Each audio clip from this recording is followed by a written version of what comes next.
দাদার কাছে গিয়ে বলছে, যুধিষ্ঠির দাদা গো, ও দাদা বলো না, দাদা বলো না, অশ্বত্থামা মারা গেছে, বলো না দাদা, বলো না।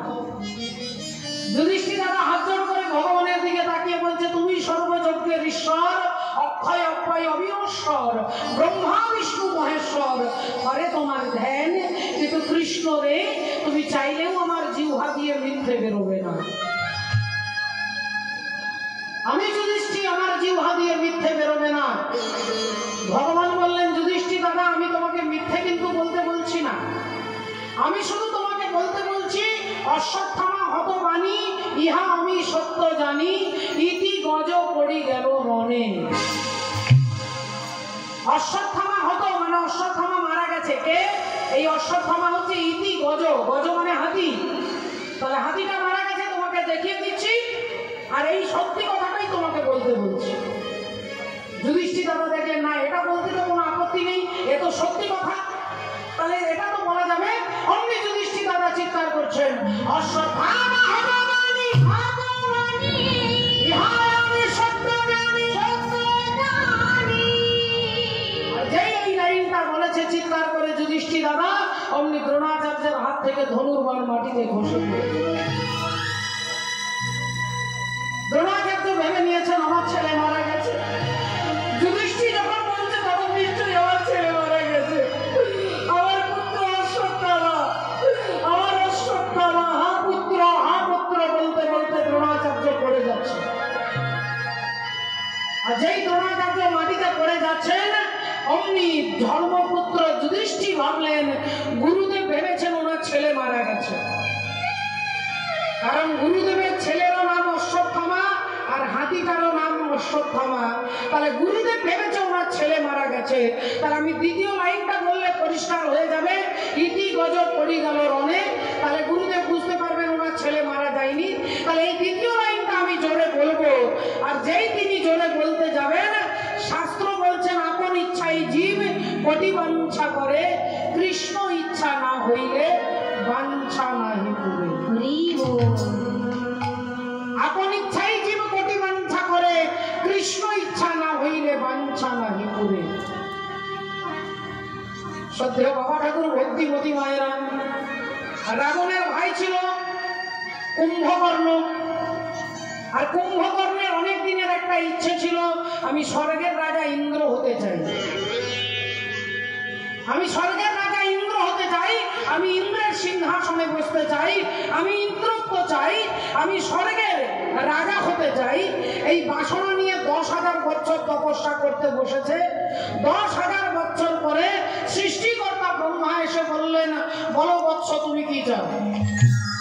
আজকে তুমি যা চাইবে তোমাকে তাই দেবো, বলো তুমি কি চাও? আর অমনি কুম্ভকর্ণ বলতে যাচ্ছে যে আমি ইন্দ্রের আসনে বসতে চাই। ব্রহ্মা বলছেন, বলো, আজকে যা বলবে তাই তোমাকে দেবো। আর কুম্ভকর্ণ তখন ভালো করে বলতে যাচ্ছে যে আমি ইন্দ্রাসন চাই।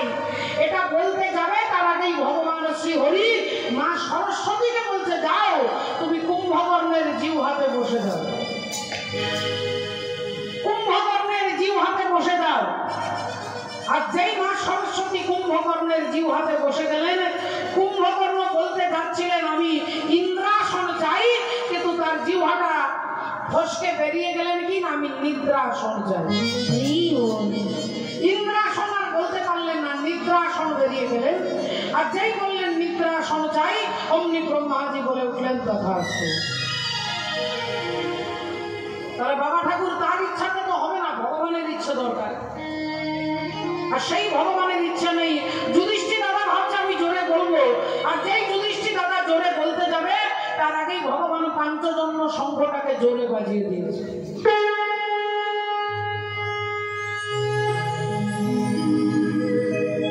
পাঞ্চজন্য শঙ্খটাকে এত জোরে বাজিয়ে দিলেন যে দ্রোণাচার্য শুনতেই পেলেন না, ইতি গজ পড়ি গেল রণে।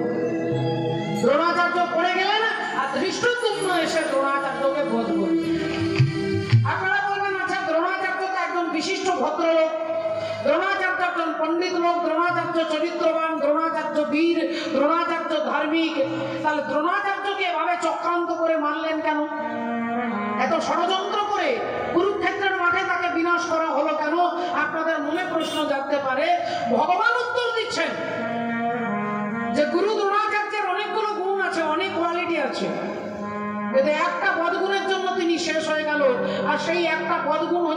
অসৎসঙ্গ।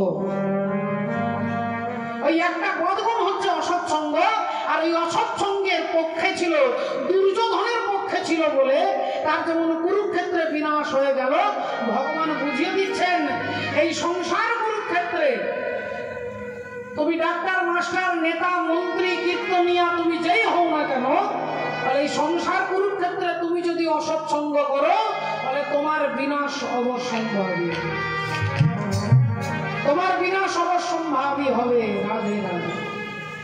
এই শুধুমাত্র সাধু সঙ্গ, সাধু সঙ্গ সর্বশাস্ত্রে কয় লবমাত্র সাধু সঙ্গ জীবের সর্বসিদ্ধি হয়। এটা বোঝানোর জন্য আসছেন চৈতন্য ভগবান। এসে কি করছেন না সংকীর্তনের দ্বারা, সংকীর্তনের দ্বারা ভক্তদের সঙ্গে নিয়ে বলির জীবকে বললেন হরিনাম ছাড়া আর কোনো গতি নাই। হাসি মাখা